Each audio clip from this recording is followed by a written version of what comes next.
Hello everyone. Today, I'm being faithful to God in making this video. So I was reading this book by Napoleon Hill. Some of you guys might have heard of it before. It's called Outwitting the Devil. It has a beautiful introduction. I just started it. And he has this radical encounter with God where he feels a calling and he goes towards that calling. This on top of a video I saw today from a man that is traveling, I don't want to get it wrong, but I believe it's from Tennessee to somewhere else, Tennessee to Texas or something like that, with only $9 in his bank account. And he made a video. He's faithful to God, and God started to provide for him monetarily. Just people started just blessing him. I'm asking him, oh, what's your Venmo, what's your PayPal, what's your Cash App? Let me bless you. And I was like, wow, like, that's inspirational because God can provide through the abundance that's everywhere around. I think of it this way. There's billions, trillions of dollars floating around out there. If God gave us stewardship and gave us this land to till, this work to do, there's no way we can't just slip in and earn an income based on our work. But anyways, I heard God tell me, go take a shower, clean yourself up, get a nice shirt on, and make a video. And that's exactly what I'm doing. I want to shave my face. The Lord was okay with the mustache. I was thinking clean and shaven, but when it came down to it, I thought, what about having a mustache? And the Lord basically just told me, like, you're maintaining order and stewardship over your hair. As long as you don't let it be unkempt. I'm cool with that. So the Lord's cool with the mustache. And obviously be in the right place with your heart with it. Don't allow it to be an ego. Don't allow it to be like, I'm Mr. Mustache Man. Like, that's nothing like that. It's not my identity, but I'm exercising the stewardship over my body. And I've been letting my facial hair go a little bit recently, because as you see the crutches here, I don't know if you guys might be new here. More than likely, I'm guessing you guys are new here, because this video is reaching people it's never reached before. So I know a lot of you guys are new here. I love skateboarding. It's a passion of mine that God has given me. But I was pushing myself on this trick down the 8 stair. And I fell on my ankle. I fell on my foot wrong, and I heard a pop in my ankle. I went to the doctor. I got some x-rays, and they said, it's not broken. It's sprained. I've come to find out that sprains can sometimes be more severe than breaks. Which, it is what it is. I mean, we're still trusting in God in this whole process. But around this time, I was being unsatisfied with my work, with the work I was doing, which is a carpenter. Which is it's an honest work. It's what Jesus was. Jesus was a carpenter. But I didn't feel like it aligned with my deeper calling. It didn't itch that satisfaction that's deeper in my heart. And God, when I was 19 years old, ever since I was 19 years old, has put in my heart to share this gospel, to share the message, to be a public speaker, to be a preacher. And I believe God ordained this injury to happen to sit me down. And on top of this calling, he's called me to music as well. So I feel like God has ordained this injury to sit me down, to give me some time to reflect, some time to pray, some time to focus on my actual callings. I also have a podcast called The Glowing Globe, which is supposed to be like, the stones that the Israelites set up in remembrance of what the Lord did when he rolled back the Jordan River. I feel like I'm supposed to be building stones with other people's testimonies. So the channel is just a massive stack of stones. Massive. You look so high you can't even see it. In remembrance of what God has done. And in that, I've come up short. I've come up short with having guests on. It turned into my channel. It turned into my videos. What do I have to say? My messages. That's why I'm back on this channel here. And this hurts financially that I'm in the season where I cannot work. Because my partner, Kirsten, my fiance, we're getting married on the 20th. We still have some money to pay for that wedding. And we have a honeymoon booked and signed. And there's no getting out of that. And I don't want to get out of it anyways. I'm blessed and I'm honored. We're going to Disney World. It's going to be a beautiful time. But I don't want to have that financial burden of stress on me the whole entire time, which I let go of. I let go of completely. This whole time I haven't stressed, maybe but a couple times I started to worry. But this worry does not come from the Lord, because the Lord does not give us a spirit of fear, but of power and of a sound mind. So I'm trusting in the Lord. I'm making these videos preaching the word, and you can check, I'm posting every single day. I'm posting these videos every day, single day, sharing what the Lord has taught me in hopes that it might touch one person there and change their life, because I know I've seen many videos like this that have changed my outlook, that have changed my life, that have caused a paradigm shift in my thought process.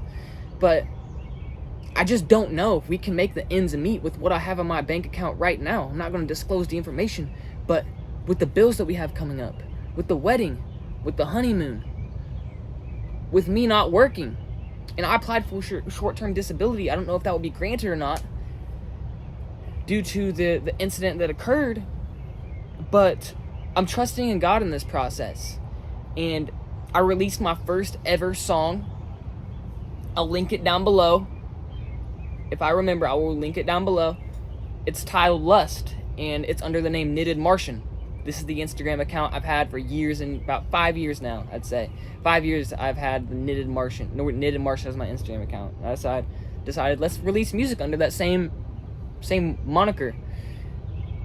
But if you want to show support to that, that'd mean a lot to me. And a little bit behind that song, what it talks about, and this is from my past relationships. My current relationship is not like this, but it's from the perspective of someone in a relationship that is based on lust and not love, not on the Lord, but it's based on lust. And what this individual feels is that the other person is missing, the other person is gone, the love has faded away, they aren't there anymore, and they feel alone. They feel like they don't belong here. And it's a beautiful song, and I'm happy to release it. I was saving up for an album, and saving up a bunch of songs for an album. I feel like the Lord wanted me to drop singles, especially in this season of my life. So if you guys want to show me support in this season, I'm believing in the Lord for a miracle. Not even just financially. I'm believing in the Lord for a miracle for my ankle. For me to be able to walk down that aisle without crutches. For me to not have this boot on anymore. For me to run down that aisle. And you know what? I may not even have to return back to work, because He will provide. The Lord told me He will provide based on my calling, based on my work in ministry. He told me He'd provide. And I'm trusting in Him. And I know my timing isn't His timing. I cannot rush it, but I'm listening to Him. He said, go ahead, take a shower, get dressed up, shave your face, sit down, make a video about your situation, and He'll handle the rest.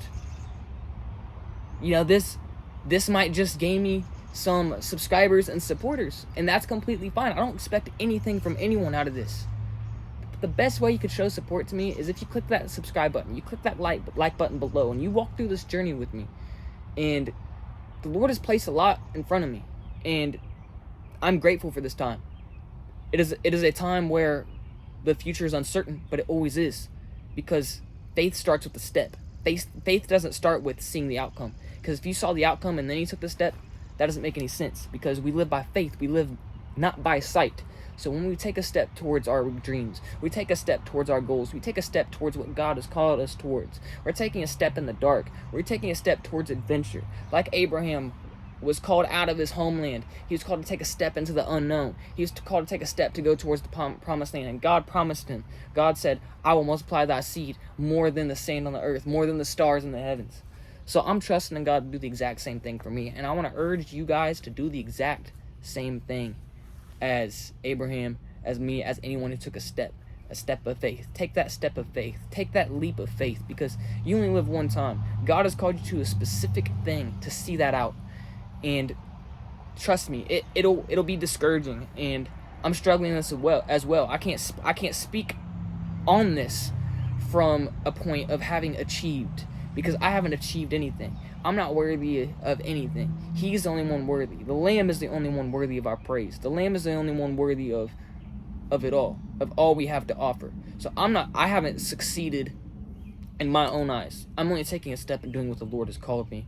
And as you see from this video, this is what the outcome has been. I don't even know what the outcome is, but I know it'll be great because this is exactly what the Lord has told me to do.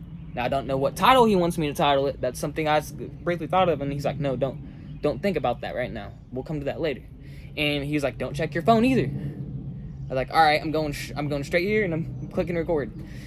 So that's what I'm doing, and I'm grateful. When there's something that you can do to take a step towards something that will better your life and get you closer towards your calling and what you can do, I mean, once you reach a point where you've overcome your flesh, you haven't, but by the blood of the Lamb and the word of your testimony you have overcome your sin through him.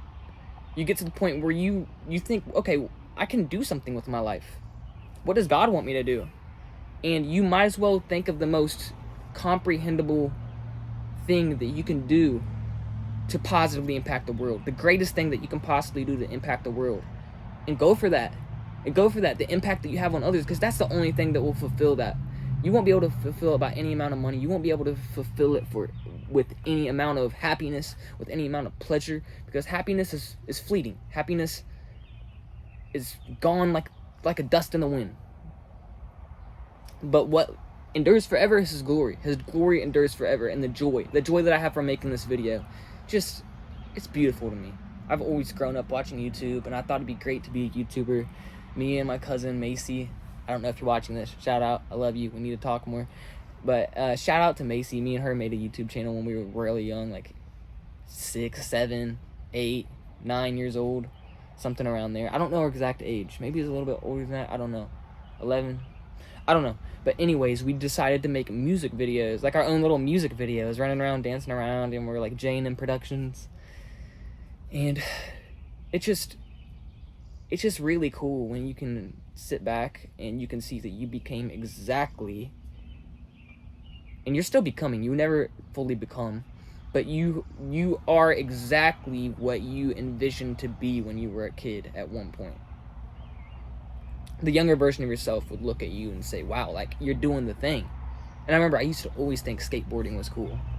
I never thought I could do it until the Lord showed me I could. I used to always think that guitar and like music was really cool, but I thought that was outside of me. I thought that wasn't quite me. But the Lord also revealed that I could do that. The Lord revealed that I could do anything. So I picked up the things that I had that natural curiosity about, that natural instinct to do. And did I ever envision myself preaching or being a pastor? I can't say that I did. That's how I know that was ordained by God, because I never thought once, I want to be a pastor. I want to be a preacher when I'm older. But I have such a love for it. It's one of the most fragile, beautiful things in life is preaching the word of God. It's beautiful because I'm not worthy of preaching it. It's not my word that I'm preaching. I may be adding my experiences. I may be seasoning it a bit with my experiences and my thoughts and who I am as an individual. You know, I preach the word differently than anyone else may preach it, but it's the same word, and it's not my word. It's the word of the Lord that he can do. You can do all things through him because he's the one who has. He's the one who has done the uncomprehendable. We have Kjo in the background barking. But he's the one who has done the uncomprehendable. And when I was younger, I used to do something. I used to try to create a color out of nothing. Because I used to always have my mind on inventing a new thing, inventing the newest thing. That's what I wanted to be when I was younger, was an inventor. So I was like, let's invent a new color. Have you ever tried to do that? I mean, I was in kindergarten trying to think of a new color, and I was like, all right, think outside of the box. What is thinking outside of the box? How do I get out of this box? And God has created color from nothing. God has created hair from nothing. God has created fabric from nothing. Everything is nature. Like, when God created the earth, there was enough materials on this earth to create everything around us. The roads, the skyscrapers, just from nature. God is good, God is amazing, and I thank you guys for watching this video. It's been probably one of the most blessed videos that I've ever had the opportunity to be being a part of. Until next time.